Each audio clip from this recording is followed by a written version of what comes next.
November 3ನೇ ತಾರೀಕು ನಡೆಯುವಂತಹ ಲೋಕಸಭಾ ಕ್ಷೇತ್ರದ ಉಪಚುನಾವಣೆಗೆ ಸಂಬಂಧಪಟ್ಟ ಹಾಗೆ ಮಂಡ್ಯದ ಚುನಾವಣೆಗೆ ಸಂಬಂಧಪಟ್ಟ ಹಾಗೆ ಉಸ್ತುವಾರಿಯಾಗಿ ಕೆಜೆ ಜಾರ್ಜ್ ರನ್ನ ನೇಮಕ ಮಾಡಲಾಗಿದೆ. ಕಾಂಗ್ರೆಸ್ ವತಿಯಿಂದ ಸಚಿವ ಕೆಜೆ ಜಾರ್ಜ್ ರನ್ನ ಅಲ್ಲಿ ಉಸ್ತುವಾರಿಯಾಗಿ ನೇಮಕ ಮಾಡಲಾಗಿದೆ. ಮಂಡ್ಯದಲ್ಲಿ ಜೆಡಿಎಸ್ ಅಭ್ಯರ್ಥಿಯನ್ನ ಕಾಂಗ್ರೆಸ್ ಬೆಂಬಲಿಸಿದೆ. ವರಿಷ್ಠರ ತೀರ್ಮಾನಕ್ಕೆ ಈಗ ಮುಖಂಡರುಗಳು ಬಂಡಾಯ ಎದ್ದಿದ್ದಾರೆ. ಬಂಡಾಯ ಶಮನಗೊಳಿಸಿ ಚುನಾವಣೆಯಲ್ಲಿ ಜೆಡಿಎಸ್ಗೆ ಸಾಥ್ ನೀಡೋಕೆ ಸಚಿವ ಜಾರ್ಜ್ಗೆ ಕ್ಷೇತ್ರದ ಮೇಲುಸ್ತುವಾರಿಯನ್ನ ಈಗ ಕಾಂಗ್ರೆಸ್ ಪಾರ್ಟಿ ನೀಡಿದೆ ಅನ್ನುವಂತಹ ಮಾಹಿತಿ ಈಗ ಲಭ್ಯ ಆಗ್ತಾ ಇರುವಂತದ್ದು. ಕಾಂಗ್ರೆಸ್ಗೆ ಬಿಟ್ಟುಕೊಟ್ಟಿರೋದಕ್ಕೆ ದೊಡ್ಡ ಮಟ್ಟಿಗಿನ ಬಂಡಾಯ ಇದ್ದಿದ್ದಾರೆ ಈಗ ಅಲ್ಲಿನ ಕಾಂಗ್ರೆಸ್ ಮುಖಂಡರುಗಳು.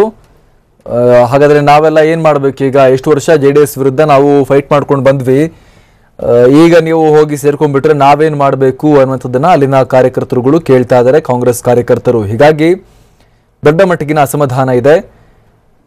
ಈಗ ಅದೇ ಕಾರಣಕ್ಕಾಗಿ ಅಲ್ಲಿ ಉಸ್ತುವಾರಿಯನ್ನಾಗಿ ಜಾರ್ಜ್ ಅವರನ್ನ ಈಗ ಕಾಂಗ್ರೆಸ್ ಕಳಿಸ್ತಾ ಇದೆ ಅನ್ನುವಂಥ ಮಾಹಿತಿ ಸಿಗ್ತಾ ಇದೆ. ಮತ್ತಷ್ಟು ಮಾಹಿತಿಯನ್ನ ಕೊಡ್ತಾರೆ ನಮ್ಮ ಪ್ರತಿನಿಧಿ ಪ್ರಸನ್ನ. ಈಗ ಕೆಜೆ ಜಾರ್ಜ್ ಅವರನ್ನ ಕಳಿಸ್ತಾರೆ ಅಂತ ಹೇಳಲಾಗ್ತಾ ಇದೆ. ಮಂಡ್ಯದಲ್ಲಿ ದೊಡ್ಡ ಮಟ್ಟಿಗಿನ ಅಸಮಾಧಾನದ ಬೆಂಕಿ ಇದೆ. ಆ ಬೆಂಕಿಯನ್ನ ಜಾರ್ಜ್ ಆರಿಸ್ತಾರ? ಅಮರ್ ಪ್ರಸಾದ್, ಇದೇ ಒಂದು ಕುತೂಹಲ ಇದೀಗ ಕಾಂಗ್ರೆಸ್ ವಲಯದಲ್ಲಿ ಕಾಣಿಸಿಕೊಂಡಿದೆ. ಅಂದ್ರೆ ಪ್ರಮುಖವಾಗಿ ಮಂಡ್ಯ ಲೋಕಸಭಾ ಉಪಚುನಾವಣೆಯ ವಿಚಾರಕ್ಕೆ ಸಂಬಂಧಪಟ್ಟ ಹಾಗೆ ಕಾಂಗ್ರೆಸ್ ನಾಯಕರ ಯಾವ ಮಾತಿಗೂ ಕೂಡ, ಸ್ಥಳೀಯ ಮುಖಂಡರ ಮಾತಿಗೂ ಕೂಡ ಕಿವಿಯನ್ನ ಕಾಂಗ್ರೆಸ್ ರಾಜ್ಯ ನಾಯಕರು ಕೇಳಿಸಿಕೊಳ್ಳೇ ಇಲ್ಲ. ಪೂರ್ವ ನಿಗದಿಯಂತೆ ಅಲ್ಲಿ ಮಂಡ್ಯವನ್ನ ಜೆಡಿಎಸ್ ಸಂಪೂರ್ಣವಾಗಿ ಬಿಟ್ಟುಕೊಡಲಾಗಿದೆ. ಹೀಗಾಗಿ ಜೆಡಿಎಸ್ಗೆ ಅಲ್ಲಿ ಬಿಟ್ಟುಕೊಟ್ಟಂತಹ ವಿಚಾರಕ್ಕೆ ಸಂಬಂಧಪಟ್ಟ ಹಾಗೆ ಕಾಂಗ್ರೆಸ್ನಲ್ಲಿ ತೀವ್ರ ಮಟ್ಟದ ಅಸಮಾಧಾನ ಇದೆ.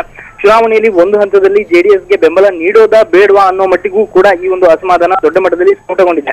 ಚಲುವರಾಯಸ್ವಾಮಿ ಮತ್ತು CS ಪುಟ್ಟರಾಜು ವಿರುದ್ಧ ದೊಡ್ಡ ಒಂದು ಮುಸುಕಿನ ಗುದ್ದಾಟ ಕೂಡ ಬಹಿರಂಗಗೊಂಡಿದ್ದು ನಮಗೆಲ್ಲರಿಗೂ ಗೊತ್ತಿರುವಂತಹ ವಿಚಾರ. ಈ ಹಿನ್ನೆಲೆಯಲ್ಲಿ ಇದೀಗ ಮಂಡ್ಯ ಲೋಕಸಭಾ ಕ್ಷೇತ್ರದ ಉಪಚುನಾವಣೆಗೆ ಜೆಡಿಎಸ್ ನ ಬೆಂಬಲಿಸಬೇಕು ಅನ್ನುವಂತಹ ಕಾರಣಕ್ಕೋಸ್ಕರ ಇದೀಗ ಕಾಂಗ್ರೆಸ್ ಒಂದು ಮಾಸ್ಟರ್ ಪ್ಲಾನ್ ಅನ್ನ ಮಾಡಿದೆ.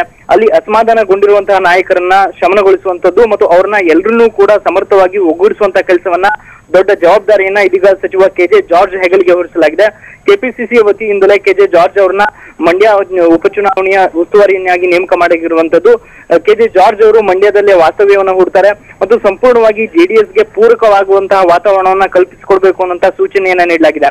ಚಲುವರಾಯಸ್ವಾಮಿ ಮತ್ತು ಉಳಿದಂತಹ ಎಲ್ಲ ಕಾಂಗ್ರೆಸ್ನ ಮಂಡ್ಯ ಮುಖಂಡರೇನಿದ್ದಾರೆ ಅವರ ಬೇಸರವನ್ನ ಹೋಗಲಾಡಿಸಿ ಪಕ್ಷದ ಪರವಾಗಿ ಕೆಲಸ ಮಾಡೋದು, ಆ ಮೂಲಕ ಜೆಡಿಎಸ್ ಅಲ್ಲಿ ಗೆಲ್ಲುವಂತ ರೀತಿಯಲ್ಲಿ ನೋಡ್ಕೊಳ್ಬೇಕು ಅನ್ನುವಂತ ಜವಾಬ್ದಾರಿಯನ್ನ ನೀಡಲಾಗಿದೆ. ಆದ್ರೆ ಎಷ್ಟರ ಮಟ್ಟಿಗೆ ಕೆಜೆ ಜಾರ್ಜ್ ಇದರಲ್ಲಿ ಸಫಲರಾಗ್ತಾರೆ ಅನ್ನುವಂಥದ್ದು ಈ ಮುಂದಿನ ದಿನಗಳಲ್ಲಿ ಗೊತ್ತಾಗಬೇಕಿದೆ. Amar Prasad, thank you Prasanna.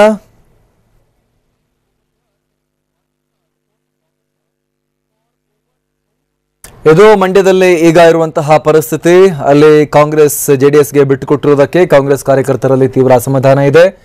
Puttaraju versus Chaluvarayaswamy ದೊಡ್ಡ ಫೈಟ್ ಕೂಡ ನಡೀತಾ ಇದೆ. ಈ ಹಿನ್ನೆಲೆಯಲ್ಲಿ ಹಲವಾರು ಜನ ಬಂಡೆದ್ದಿದ್ದಾರೆ. ಅಲ್ಲಿ ಯಾಕೆ ನೀವು ಕಾಂಗ್ರೆಸ್ ಅಭ್ಯರ್ಥಿಯನ್ನ ಕಣಕ್ಕಿಳಿಸಿಲ್ಲ ಅಂತ ಹೇಳಿ ಈ ಟೈಮ್ನಲ್ಲಿ ಅಲ್ಲಿ ಅವರೆಲ್ಲರೂ ಕೂಡ ಬಿಜೆಪಿಗೆ ಓಟ್ ಹಾಕುವಂತ ಆತಂಕ ಕೂಡ ಕಾಂಗ್ರೆಸ್ಗೆ ಇದೆ. ಹೀಗಾಗಿ ಉಸ್ತುವಾರಿಯಾಗಿ ಜಾರ್ಜ್ ರನ್ನ ಕಳಿಸಲಾಗ್ತಾ ಇದೆ ಬಂಡಾಯ ಶಮನಕ್ಕೆ.